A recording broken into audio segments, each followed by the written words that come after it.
Kita orang Indonesia ini mudah-mudahan nanti masuk surganya, masuk rombongan yang sepertiga yang pertama nih ya Allah. Kenapa? Karena hidup di dunianya udah payah. Jangan dipayahkan lagi ya Allah nanti di akhirat. Nah yang mau ya, kalau kau mau mengadab-adab aja pejabat-pejabat yang koruptor itu ya Allah. Nah ya 3 kali lipat, 4 kali lipat, tidak apa-apalah. Ya, jangan umat Nabi Muhammad yang sudah payah-payah nabung duitnya diputer-puter, dikorupsi pula sama mereka. Nah mereka itu ajalah ya Allah, adablah dengan adab yang berat. Boleh nggak mendoakan ini? Boleh. Ya, karena Nabi benci kepada orang-orang yang diberi tanggung jawab tapi berkhianat, terutama kepada umat Nabi Muhammad sallallahu alaihi Nabi Muhammad. Ada riwayat-riwayat ya, yang menyebutkan bahwa ya, Nabi mendoakan untuk kehancuran orang-orang yang menghancurkan umat ini. Ya, kata Nabi, ya Allah, ya, yang mempersulit umat ini, persulit kehidupan mereka ya Allah. Kan itu mendoakan kehancuran kan? Kalau doa Nabi itu mustajab, kalau doa kita ini masih jauh. Tapi apakah doa Nabi ini masih berlaku sampai sekarang? Masih berlaku. Hati-hati.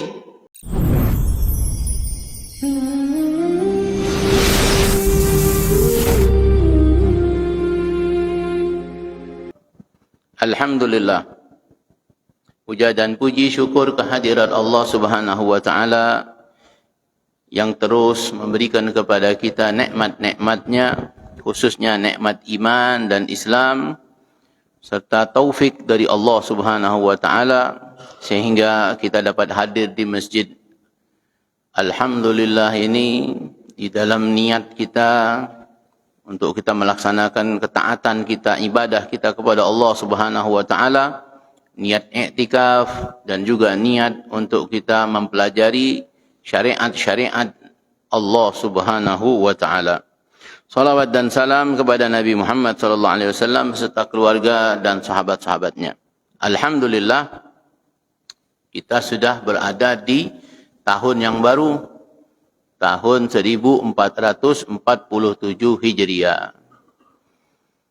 Maka di tahun yang lalu itu yang kita minta kepada Allah, kalau ada dosa kita, perbuatan kita, kelalaian kita yang mana kita lupa, maka kita minta kepada Allah agar Allah ampunkan, agar Allah maafkan. Semoga Allah terima taubat kita, semoga Allah terima permintaan ampun kita. Amin ya rabbal alamin. Dan untuk hari-hari ke depan ini, apa yang kita persiapkan? Karena umur itu dikatakan oleh Al-Imam At-Tibi, huwa ra'su malin katsir. Umur itu seperti modal yang banyak. Ra'su mal, modal katsir. Warribih aksar. Modalnya banyak. Kalau ini digunakan untuk berdagang, maka keuntungannya lebih banyak.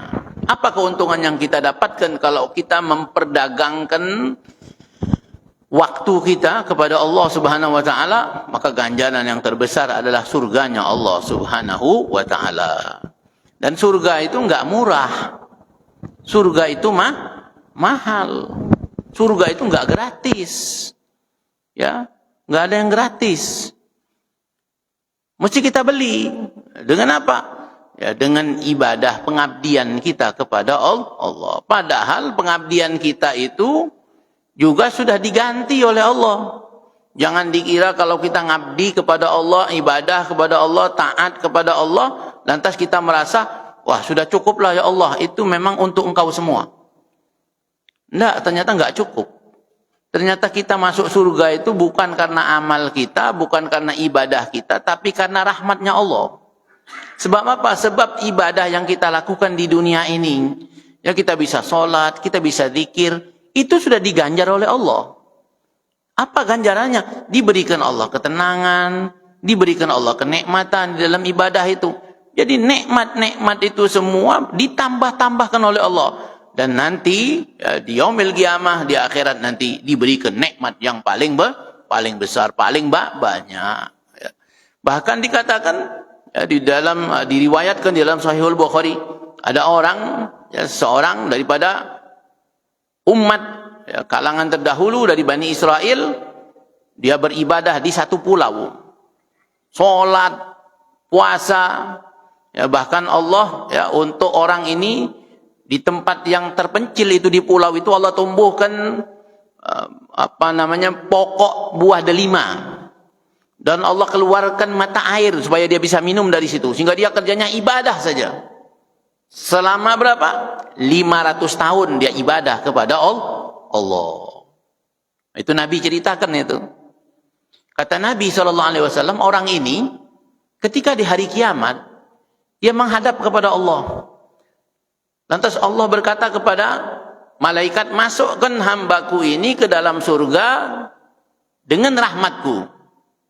Nah, masukkan dengan rahmatku, dengan kasih sayangku, kata Allah. Nah, hamba ini protes. Enggak ya Allah, bi amali ya Allah. Enggak mau ya Allah, aku mau masuk surga dengan amalku. 500 tahun ibadah, siang puasa, malam qiyamul lail.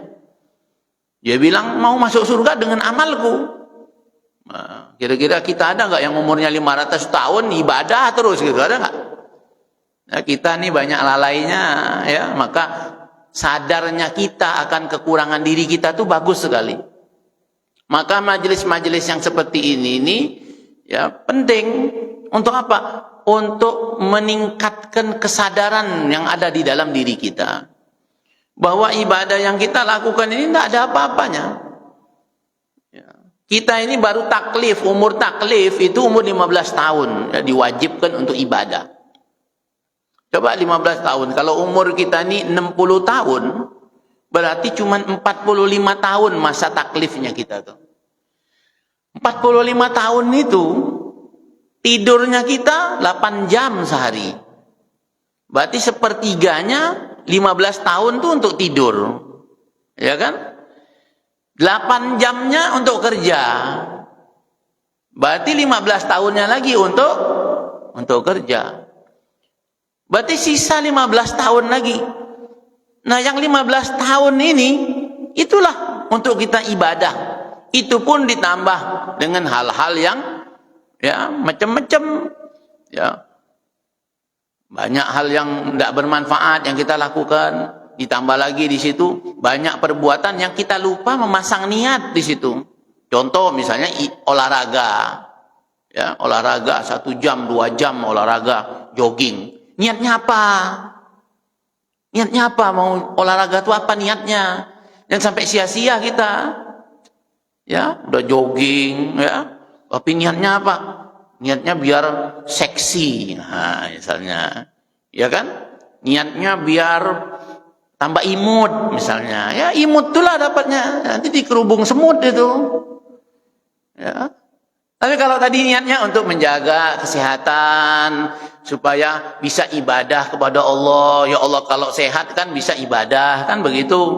Ya, kalau sehat bisa baca Quran, bisa nambah sholat sunnah, bisa umroh. Karena ibadah-ibadah ini butuh kepada kesehatan fisik.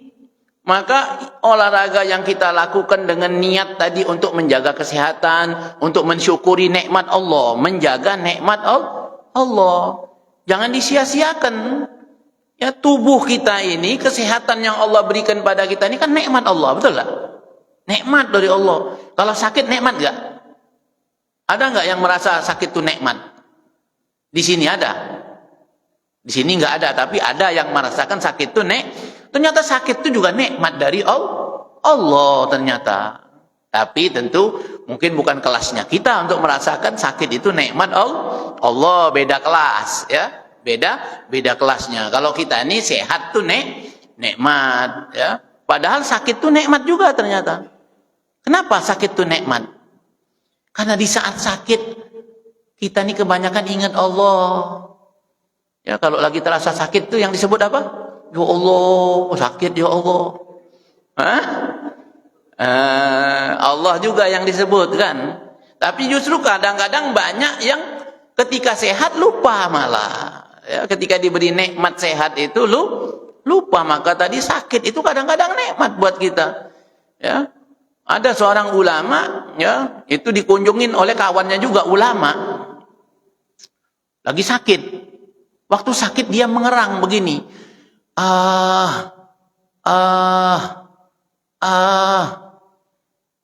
Terus kata kawannya ulama, sama-sama ulama, ini kelasnya beda. Dibilang sama dia, kenapa engkau mengerang, mengeluh kepada Allah?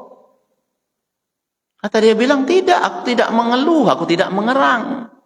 Aku sedang berzikir, menikmati sakit ini, kata dia. Ternyata itu singkatan dari Allah. Allah. Allah. Sehingga dia menikmati sakitnya itu dinikmati. Oh, nikmat buat dia. Oh, kalau kita terbalik kita kan, ya.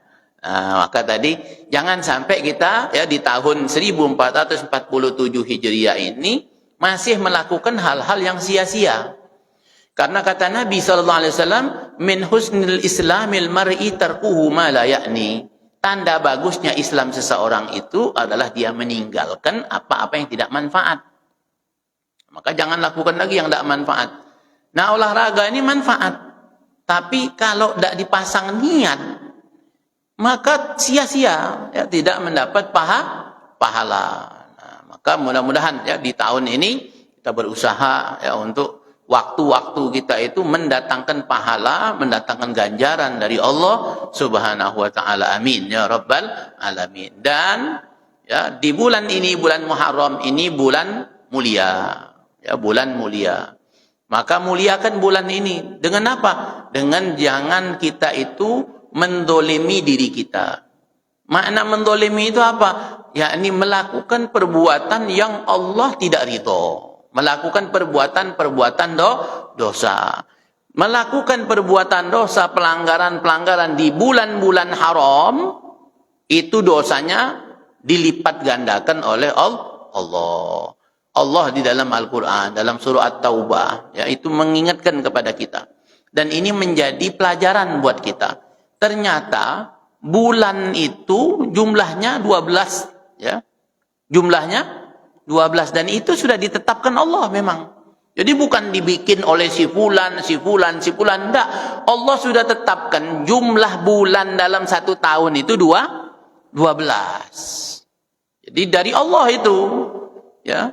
Inna iddata syuhuri indallahi ithna asyara syahran.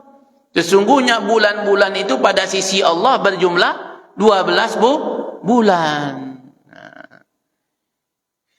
Yauma khalaqas samawati wal ard, ya, ketika Allah menciptakan ini langit dan bumi, ya, sudah ditentukan fi kitabillah, ya, yauma khalaqas samawati wal ard. Minha arba'atun hurum. Nah, di dalam bulan itu ada 4 bulan haram namanya. Minha arba'atun hurum, 4 bulan haram. Nah, dzalika ad-dinul qayyim fala tadhlimu anfusakum. Itulah ketentuan agama Allah yang lurus, yang kuat. Ya, dan jangan kalian menzalimi diri kalian, terutama di 4 bulan ini. Apa aja bulannya itu? 3 bulan berurutan. Dzulqa'dah, Dzulhijjah, Muharram. Yang sendirian Rajab. Ini 4 bulan. Kira-kira Allah jadikan ini 4 bulan ini sia-sia enggak kira-kira? Ada rahasianya enggak? Ternyata ada rahasianya. Ternyata Imam Ibn Katsir mengulas ini. Kenapa ini 3 bulan berurutan? Kenapa yang ini sendirian? Pernah mikir enggak kita kira-kira tuh? Nah, mikir yang begini ini namanya itu tafakur pada ciptaan Allah. Ya, itu namanya tafakur pada ciptaan. Kenapa lah ya bulan haram tuh 3-nya berurutan, 1-nya sendirian? Apalah hikmahnya di balik itu? Nah, ternyata dikaji oleh para ulama, ditafakuri. Oh, ternyata 3 bulan yang berurutan ini berkaitan dengan ibadah haji. Ibadah haji. Makanya bulan Dzulqa'dah itu termasuk daripada bulan-bulan haji. Nah, kenapa bulan Dzulqa'dah ini dikategorikan bulan haram? Sebab orang dulu, ya, Itu kalau masuk bulan haram, kalau dia lagi berperang, stop, tidak perang. Berhenti mereka. Mereka tidak berperang selama bulan haram. Nah ternyata kenapa bulan Dzulqa'dah ini dimasukkan Allah dalam bulan haram? Supaya orang-orang yang ingin berangkat haji, mempersiapkan diri untuk berangkat haji, itu merasakan ketenangan. Tidak takut. Tidak ada yang menghalangi mereka untuk melaksanakan ibadah haji. Itu perjalanannya kan di bulan Dzulqa'dah. Perjalanannya orang dulu naik onta, Bu, bukan naik pesawat, ya kan? Kalau kita sekarang kan naik pesawat sampai. Nah, tapi ternyata memang betul bulan-bulan haji ini. Walaupun kita naik pesawat kan diatur juga berangkatnya. Ya. Mana bisa serombongan semua datang bareng-bareng ke Mekah itu kan? Ada kloternya, ya berangkatnya tanggal sekian, beda-beda. Kemudian di bulan Dzulhijjahnya, Allah jadikan juga bulan Dzulhijjah ini bulan haram. Kenapa? Supaya orang yang ibadah haji itu merasakan keamanan, ketenangan. Sampailah bulan Muharram, bulan di mana orang pulang dari melaksanakan ibadah haji. Supaya orang-orang ini selamat sampai ke rumahnya tanpa gangguan. Nah itu ternyata hikmah kenapa Allah jadikan bulan haram itu berurut-urutan, yang tiga ini, Dzulqa'dah, Dzulhijjah, Muharram. Paham ya? Nah, itu. Nah, pertanyaannya kenapa bulan Rajab sendirian? Hah? Kehendak Allah lah itu kan. Ternyata apa? Ternyata bulan Rajab itu ya dijadikan sebagai bulan haram sendirian. Supaya apa? Supaya orang-orang yang ingin melaksanakan ibadah umroh bisa melakukan umroh di bulan itu. Nah, itulah hikmahnya itu. Alhamdulillah. Baik. Ya, mudah-mudahan terutama di bulan-bulan haram ini jangan kita melakukan maksiat. Perbanyak ibadah. Terutama puasa. Ya, di bulan Muharram. Ya, walaupun dalilnya tadi ya tidak kuat, lemah, tapi itu ada perintah dari Nabi SAW, bahkan di dalam hadis yang sahih. Hadis sahihnya apa? Kata Nabi SAW, tidak ada puasa yang lebih afdal selain puasa Ramadan, itu puasa di bulan Muharram. Nah itu. Nah ada hadis-hadis riwayat hadis yang dhaif yang menyebutkan siapa orang yang ibadah puasa di bulan haram. Ya, ini pada hari Kamis, Jumat, Sabtu. Puasanya 3 hari ya. Kamis, Jumat, Sabtu. Di bulan Muharram nih. Maka Allah akan berikan ganjaran kepada dia seperti dia melakukan ibadah ya, 700 atau 800 tahun. Itu ganjaran pahalanya. Berat sebetulnya. Ya, puasa selain bulan Ramadan, ya, 3 hari seperti itu. Berat buat kita. Tapi Allah akan berikan ganjaran yang banyak. Itu hadisnya dhaif. Masa gara-gara puasa 3 hari pahalanya sampai 700-800 tahun ibadah. Komplain dia, protes dia. Padahal Nabi SAW menjamin. Apa kata Nabi? Man qala la ilaha illallah dakhalal jannah. Orang cuma dengan mengucapkan la ilaha illallah bisa masuk surga. Protes. Enak sekali. Hanya gara-gara baca la ilaha illallah masuk surga. Nah, ini orang model begini ini kalau jumpa dengan Allah nanti, ya, orang model begini yang protes, masa gara-gara baca la ilaha illallah masuk surga? Nanti kalau jumpa dengan Allah, Allah akan tanya dia, wahai hambaku, ya, dulu waktu di dunia engkau mengatakan, masa hanya dengan membaca la ilaha illallah masuk surga? Apakah engkau ingin menjadikan aku ini zat yang pelit? Sementara aku ini adalah zat yang maha memberi. Ya kan? Seakan-akan nih nanti orang model begini nanti di hadapan Allah akan bertanggung jawab terhadap apa yang dia ucapkan. Maka Allah akan tanya, apakah engkau mau menjadikan aku ini zat yang pelit? Nah, padahal Allah itu zat yang maha pemurah. Nah, maka jangan batas-batasin, terserah Allah. Ya, mau mengampuni kita, mau memasukkan kita ke dalam surga itu haknya Allah. Bahkan kita nggak boleh protes. Seumpama ada orang di dunia ini melakukan semua kemaksiatan, tapi dia masih mempertahankan imannya, mati dalam keadaan bawa iman. Maka itu terserah Allah. Kalau Allah ingin mengampuni dosa orang ini, maka Allah akan ampuni dosanya dan dia langsung dimasukkan ke surga. Tapi kalau Allah ingin mengadabnya terlebih dahulu, maka dia akan dimasukkan ke dalam neraka terlebih dahulu, kemudian dia akan dikeluarkan dan akan dimasukkan ke dalam surga. Itulah untungnya jadi orang yang beriman. Ya. Di dalam akidah kita Ahlussunnah wal Jamaah, ya, seseorang yang beriman kepada Allah, meskipun dia melakukan segala macam kemaksiatan, gak ada maksiat yang gak dia lakukan, maka dia pasti masuk surga. Asal matinya masih dalam keadaan iman. Ya, matinya dalam keadaan iman. Tapi kan ada riwayat hadis yang menyebutkan bahwa ya kalau ada orang sombong tidak masuk surga. Ya, orang yang mutus silaturahim tidak masuk surga. Tidak, la yadkhulul jannah qati'ur rahim, kata Nabi. Tidak akan masuk surga orang yang memutus silaturahim. Berarti enggak masuk surga? Enggak. Maknanya tidak masuk surga itu maknanya bukan kekal di dalam tidak masuk surga itu bukan kekal di dalam neraka. Ya. Ya, tidak masuk surga, tidak ikut masuk surga dalam rombongan yang pertama. Nah, kloter pertama yang masuk surga itu adalah sepertiga dari jumlah umat Nabi Muhammad SAW masuk surga tanpa dihisap. Tidak pakai ditanya. Nggak perlu nunjukkan paspor, nggak usah. Ya, nggak pakai tiket lagi, langsung.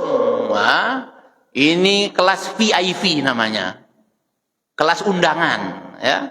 Kan kalau haji ada juga kelas undangannya ya. Kalau yang kelas kita ini kan nabung ya. Beli kursi dulu bayar 25 juta, ya duitnya diputer-puter ke sana dapat untung, dikorupsi pula ya. Nah, itulah nasib kita orang Indonesia ini, kesian ya. Kita orang Indonesia ini mudah-mudahan nanti masuk surganya masuk rombongan yang sepertiga yang pertama nih ya Allah. Kenapa? Karena hidup di dunianya udah payah. Jangan dipayahkan lagi ya Allah nanti di akhirat. Nah, yang mau ya, kalau kau mau mengadab aja pejabat-pejabat yang koruptor itu ya Allah. Nah, ya 3 kali lipat, 4 kali lipat, tidak apa-apalah. Ya, jangan umat Nabi Muhammad yang sudah payah-payah nabung duitnya diputer-puter, dikorupsi pula sama mereka. Nah, mereka itu ajalah ya Allah. Ya, adablah dengan adab yang berat. Boleh nggak mendoakan ini? Boleh. Ya, karena Nabi benci kepada orang-orang yang diberi tanggung jawab tapi berkhianat, terutama kepada umat Nabi Muhammad sallallahu alaihi Nabi Muhammad. Ya, maka tadi kita minta pada Allah supaya masuk surganya lewat rombongan yang sepertiga, tidak mampir dulu ke neraka. Amin ya rabbal alamin. Maka tadi meskipun dia melakukan dosa yang banyak, tetap masuk surga selama bawa iman. InsyaAllah ya, kita semua mati dalam keadaan iman. Baik, kita lanjutkan sedikit ya, kajian kita ya, pada kitab Aqidatul Awam. Terakhir tentang Al-Quran. Ya, Quran ini punya 4 nama. Ya, di dalam Al-Quran sendiri disebutkan. Yang pertama Al-Quran, yang kedua Alkitab, Dzalikal kitabu ya, itu bukan Alkitab Injil.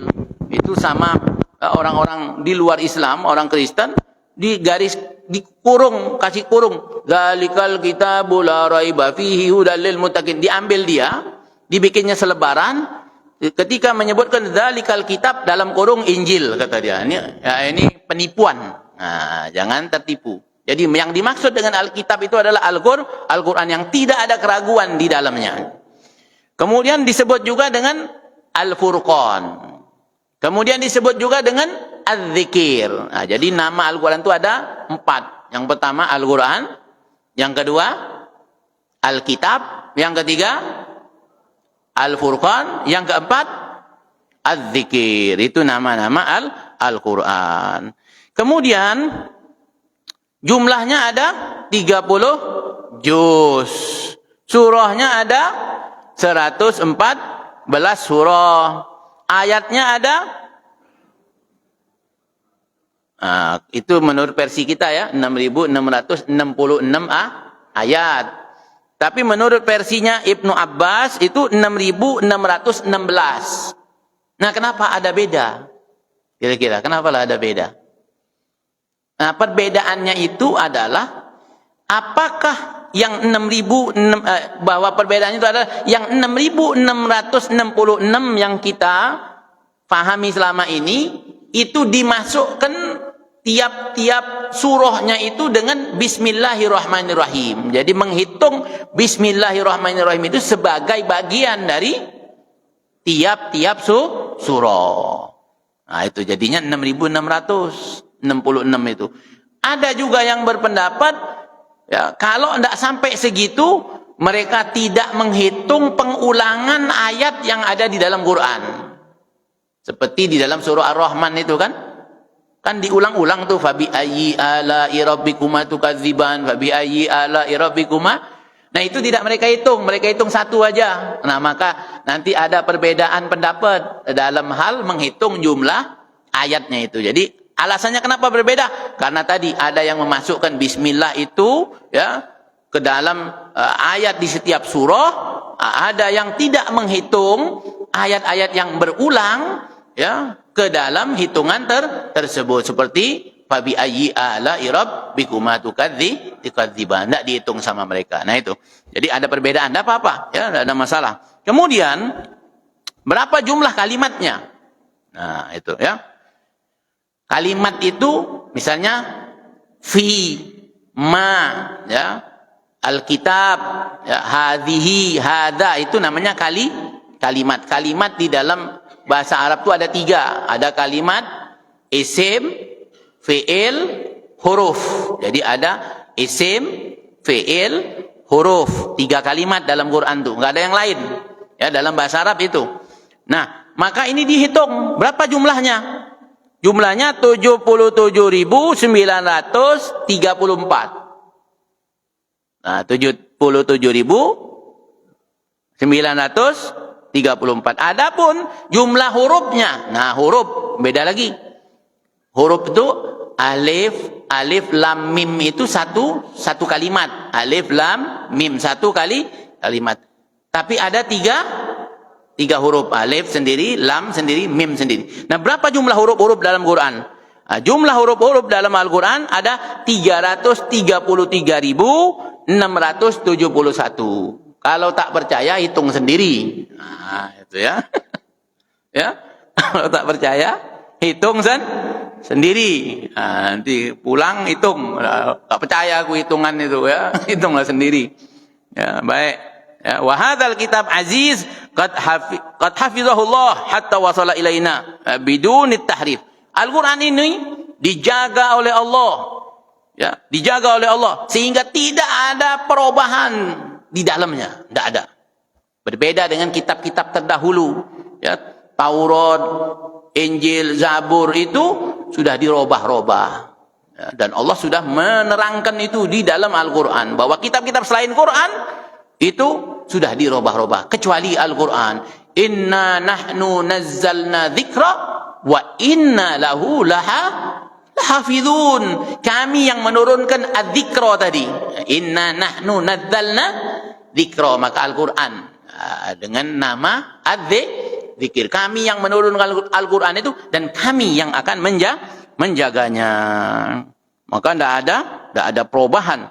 Al-Mukhtalifah Muhammad alaihi bil alif ya akhir. Inna nahnu nazzalna dzikra wa inna lahu lahafizun. Nah, ini akhir daripada kajian kita ya pada keterangan seputar kitab. Nah, tapi Allah juga menurunkan yang namanya suhuf, lembaran-lembaran wahyu kepada Nabi Ibrahim dan kepada Nabi Musa. Suhufi Ibrahim wa Musa. Nah, ada berapa lembar ini suhuf? Ternyata jumlah lembaran-lembaran wahyu yang Allah turunkan selain yang maktub, yang tercetak dalam bentuk kitab, itu ada namanya lembaran-lembaran wahyu, lempengan-lempengan wahyu, ya, lembaran-lembaran. Ini itu berjumlah semuanya ada 100 lembar selain kitab tadi. Nah 100 lembar itu, ya, 60 Allah Subhanahu Wa Taala turunkan kepada Nabi Sith. Ya, Nabi Sith. Tahu nggak? Nabi Sith ini anaknya Nabi Adam. Nah, itu Nabi Sith. Kemudian 30 Allah turunkan kepada Nabi Ibrahim. Dan 10 lembar Allah turunkan kepada Nabi Musa. Jadi jumlahnya ada 100. Plus 4 kitab yang dicetak. Ya, Taurat, Zabur, Injil, Quran. 4. Semuanya ada 104 kitab. Dan semua ini 104 ini, yang 103 ini terkumpul semuanya di dalam Al-Quran. Sudah, jadi belajarin Quran aja, nggak usah repot-repot mau belajar Injil. Ya, nggak usah ikut-ikutan tren. Oh, gara-gara nonton YouTube ada orang berdebat soal Injil, ikut-ikutan baca Injil. Ngapain? Quran aja nggak hatam-hatam, Quran aja belum paham, mau baca Injil pula. Sok sibuk, sok mau tahu. Sudahlah, ya, pelajari yang penting buat kita, yang manfaat untuk kita. Bukan kelas kita untuk berdebat. Sudahlah, ya. Udahlah, biarin. Sudah ada orangnya untuk berdebat itu, sudah. Apain kita sibukkan diri kita untuk hal-hal yang tidak membawa manfaat buat kita? Ya. Apa kita mau berdebat dengan setiap orang? Enggak usah. Kalau mau debat, undang aja. Kok siapa itu nah? Ya, undang Ahmed Didat misalnya dan yang lain-lain. Sudah, mereka sudah bidangnya itu. Kita perbaiki sholat kita, perbaiki puasa kita, perbaiki jaga hati kita, bersihkan hati kita, ya. Jangan ada sombong, jangan ada riya dalam ibadah kita, jangan kita hasud, ya, iri dengan apa yang orang dapatkan, nikmat yang ada pada diri orang lain. Jaga diri kita, jaga iman yang ada di dalam hati kita. Gak usah berdebat, sudah, biarin aja, sudah ada orangnya, ya. Sudah ada orangnya. Kita sibukkan dengan diri kita sendiri. Kita ini nanti di hadapan Allah tidak ditanya tentang urusan orang lain. Ya, tidak ditanya. Yang akan ditanya Allah itu urusan kita sendiri. Kenapa engkau begini? Waktu yang aku berikan 24 jam, engkau gunakan untuk apa? Harta yang aku berikan kepada engkau dapat dari mana? Engkau tasarrufkan, gunakan untuk apa? Itu yang akan ditanya. Bukan harta orang lain. Kau tahu nggak harta tetanggamu itu dari mana? Enggak, ditanya Allah itu. Ya, kenapa kita di dunia sibuk ngurusin itu? Ya, ngerumpi, ngomongin orang. Ya, si Anu tuh tahu nggak begini. Nggak penting. Nggak penting. Urus diri kita aja. Ya Allah, ya. Ya, kita ingat-ingat dosa kita tahun lalu tuh. Nah, ya Allah, tahun lalu banyak ngomongin orang, tahun ini banyak-banyak berzikir. Tuh, ya. Tahun lalu banyak ngurusin orang, tahun ini urusin diri sendiri. Ya, sudah seperti itu, insya Allah tenang, nikmat hidup kita. Nah, ada 104 kitab, semuanya ada dalam Quran. Nah, ini, ya, maka suhuf ini jelas dalam Quran. Ya Allah terangkan soal ini, ya, dan wajib untuk kita imani. Nah, ini wajib untuk kita imani. Jadi beriman kepada kitab-kitab yang Allah turunkan ini hukumnya wajib. Nah, itu saja, ya, kajian kita, ya, pada pertemuan kita pada pagi hari ini. Insyaallah, ya, kita lanjutkan pada pertemuan yang akan datang, yakni pasal yang menerangkan tentang ketaatan kita kepada Nabi Muhammad sallallahu alaihi wasallam. Nah, kita harus taat pada Nabi. Ya, selain taat pada Allah, harus taat kepada Nabi. Bahkan ketaatan kita kepada Nabi Muhammad, kepatuhan kita kepada Nabi Muhammad itu bukti patuhnya kita kepada Allah. Ya, jadi tidak ada, ya, kalau ada orang mengatakan kami nggak pakai hadis, kami Quran aja, tidak diterima Allah, tidak bisa. Sekarang ada kelompok-kelompok itu, namanya kelompok ingkarus sunnah. Kelompok yang mengingkari sunnah Nabi Muhammad SAW. Kenapa muncul kelompok ini? Karena ketika mereka belajar, ya, mereka tidak dibimbing dengan benar. Ya. Ketika dia belajar, dia baca hadis ini. Loh, kok hadis ini macam ada pertentangan, ya? Yang ini ngomong begini, yang ini ngomong begini. Ada lagi ulama-ulama hadis. Hadis ini disahihkan oleh ulama ini, didhaifkan oleh ulama ini. Oh, kalau begitu nggak betul nih hadis-hadis nih. Kalau begitu kita nggak usah pakai hadis. Dah kita langsung Quran aja. Nggak ada pertentangan di situ. Akhirnya nggak pakai sunnah, nggak pakai hadis Nabi. Dia tolak. Kami cukup Quran saja. Nah ini juga menyimpang. Jadi jangan ikut kelompok yang seperti ini. Ya. Kenapa? Karena nggak mungkin, ya, nggak mungkin taat pada Allah tanpa taat kepada Nabi Muhammad. Nah oleh karena itulah belajarlah dengan guru yang benar, ya. Ngaji dengan guru yang benar. Kalau tidak tahu, nanya kepada orang yang benar. Fas'alu ahla dzikri. Tanya orang yang faham, tanya orang yang benar. In kuntum la ta'lamun. Kalau kamu tidak tahu, terutama menyangkut soal akidah. Kalau tidak paham, kalau ada keraguan di dalam diri kita, tanya. Jangan diam-diam aja. Jangan menang-menang wae. Jangan mikir-mikir sendiri.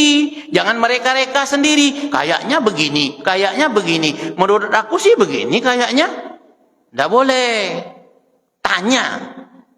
Supaya hilang keraguan yang ada di dalam hati kita. Kenapa lah ya ini begini ini? Kenapa ini seperti ini ya? Ragu kita. Tanya. Tanyakan itu. Tapi nanyanya dengan orang yang benar. Hati-hati, ya, akhir zaman, ya, banyak pencuri iman. Kalau uang kita yang dicuri masih bisa kita cari, tapi kalau iman kita, keyakinan kita, akidah kita yang dicuri orang, di mana mau dibeli? Di pasar bawah ada jualnya? Nggak ada. Lontong ada di pasar bawah. Kopi ada, tapi iman tak dijual. Maka jaga iman kita ini harus lebih kuat, harus bagaimana aman iman kita nih. Sebagaimana kita jaga harta kita.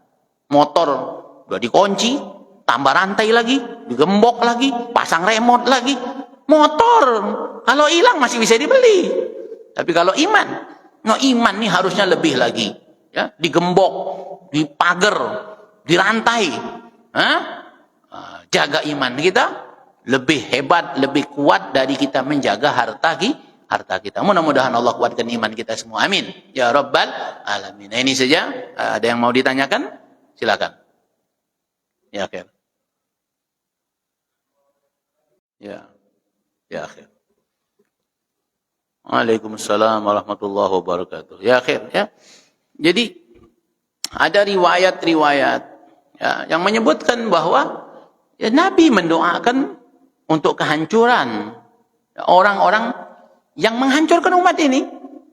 Ya, kata Nabi, ya Allah, ya, yang mempersulit umat ini, persulit kehidupan mereka, ya Allah. Kan itu mendoakan kehancuran, kan?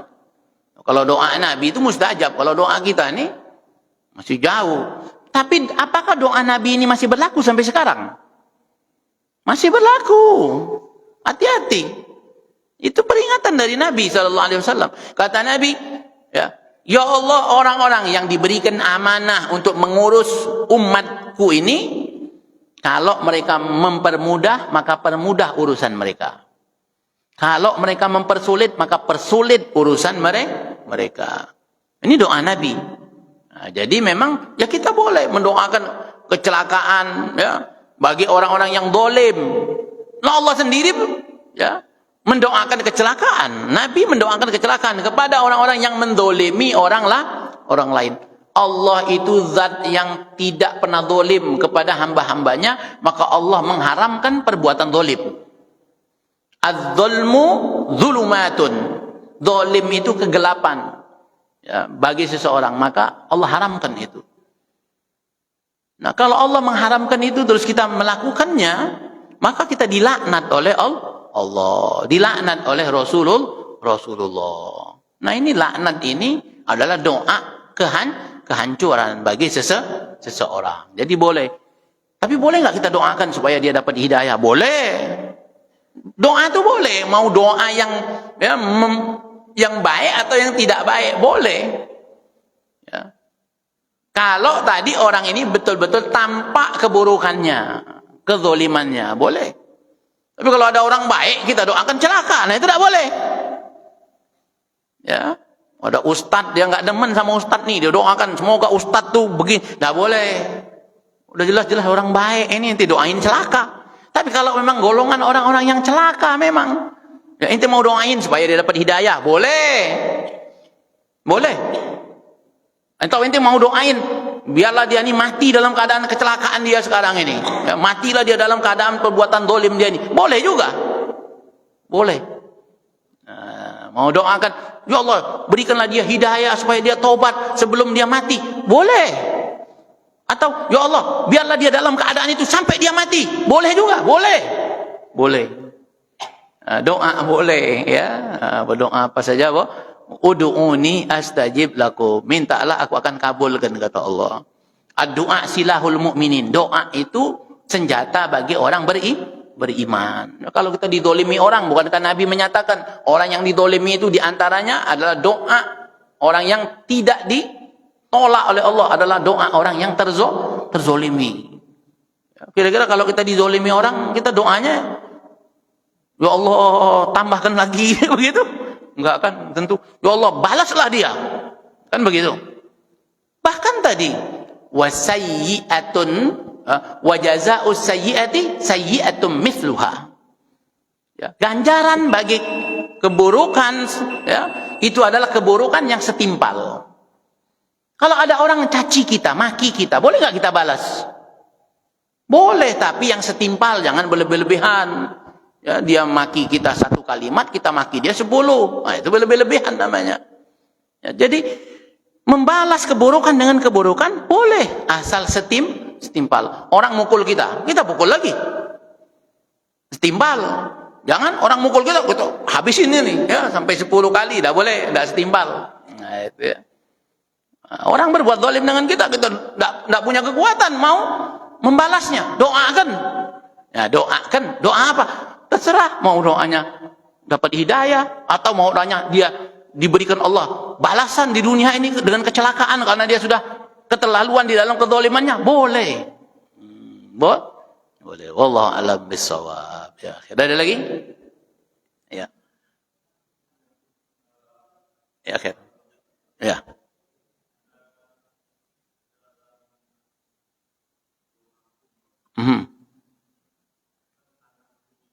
Ya, ya. Ya akhir. Ya, doa kunut. Kalau baca doa kunut, kita kan disunahkan ngangkat tangan. Nah, kata Imam Nawawi, ya disunahkan ngangkat tangan. Tapi tidak disunahkan mengusap. Ya, tidak disunahkan setelah baca ngusap ke wajah, enggak sunnah itu. Ya. Atau ngusap ke dada, enggak sunnah itu. Jadi cukup ngangkat tangan. Dan ngangkat tangannya itu direnggangkan. Bukan dirapatkan. Jadi kalau doa di luar sholat, dirapatkan. Ya, kalau doa. Tapi kalau lagi butuh, angkat sedikit. Begini. Lagi butuh sekali, terdesak. Begini ya. Itu ya. Itu kalau terdesak tuh. Ya Allah. Begitu ya. Begitu caranya tuh begitu. Itu kaifiat doa. Jadi kalau ya pengen bakso ya ginilah. Ya, pengen Fortuner. Apa kira-kira ya? Nah, itu kira-kira ya. Maka di dalam salat kita ya doa kunut itu disunahkan direnggangkan supaya pandangan kita tetap lihat ke tempat sujud. Nah, itu doa ya. Nah, di luar salat ya. Maka ada doa ketika menolak bala, itu hanya sebagai isyarat. Hanya isyarat. Kalau nolak ya begini kan, ya Allah jauhkan, ya Allah jangan dekatkan, ya Allah hindarkan, begitu kira-kira. Ya. Ada dalilnya nggak? Ada dalilnya. Ya. Kalau minta begini, kalau minta jauhkan begitu. Ya. Ada riwayatnya. Ya. Oh Nabi itu pernah melakukan itu, membalikkan ya dengan tanda sebagai isyarat menolak. Minta dijauhkan. Kalau begini kan minta kan. Menolak begini, kira-kira begitu. Wallahu a'lam bishawab. Ya, boleh itu ya. Silakan Ibu.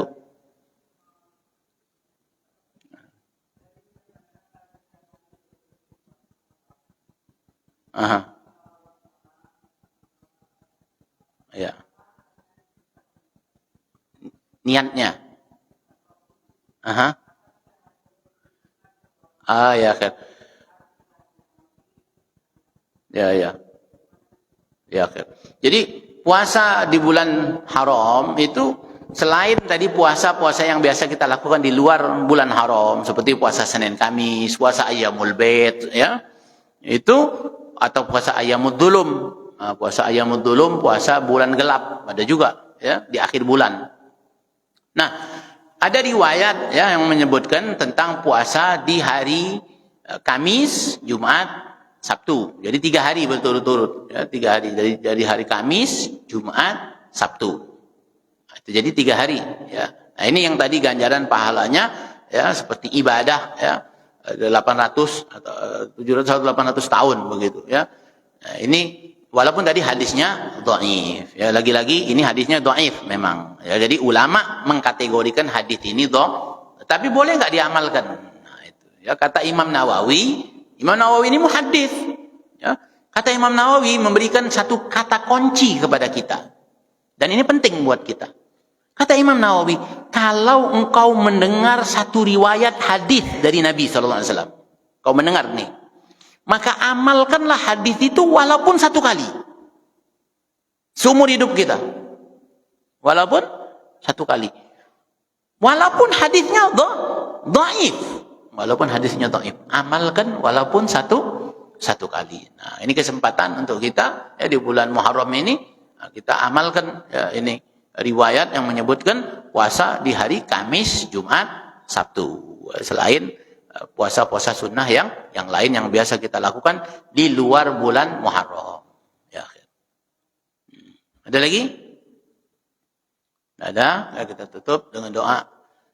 Bismillahirrahmanirrahim. Ya Rabbana i'tarafna bi annana اقترفنا وأننا أشرفنا على لظى أشرفنا وتب علينا توبة تغسل لكل حوبة واستر لنا العورات وآمن الروعات واغفر لوالدينا ربي ومولودينا والأهل والأخوان وسائر الخلان وكل ذي محبة أو جيرة أو صحبة والمسلمين أجمع آمين ربي أسمع فضلا وجودا منا لا باكتساب منا بالمصطفى الرسول نهضى بكل السول صلى وسلم ربي عليه عد الحب وآله وصحبه عداد تص الصهب والحمد للإله في البدء والتناهي ربنا انفعنا بما علمتنا ربي علمنا الذي ينفعنا ربي فقهنا وفقه أهلنا وقربات لنا في ديننا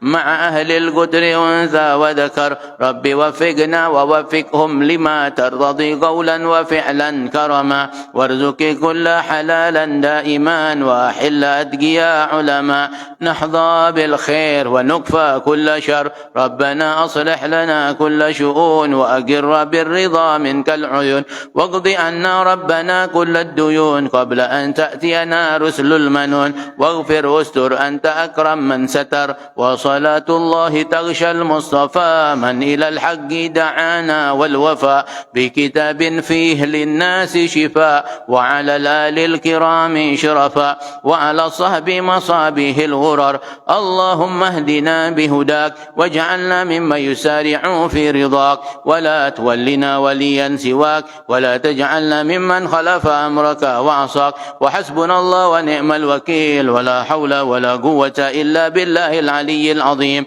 وصلى الله على سيدنا محمد وعلى آله وصحبه وسلم والحمد لله رب العالمين سبحانك اللهم وبحمدك أشهد أن لا إله إلا أنت أستغفرك وأتوب إليك والسلام عليكم ورحمة الله وبركاته.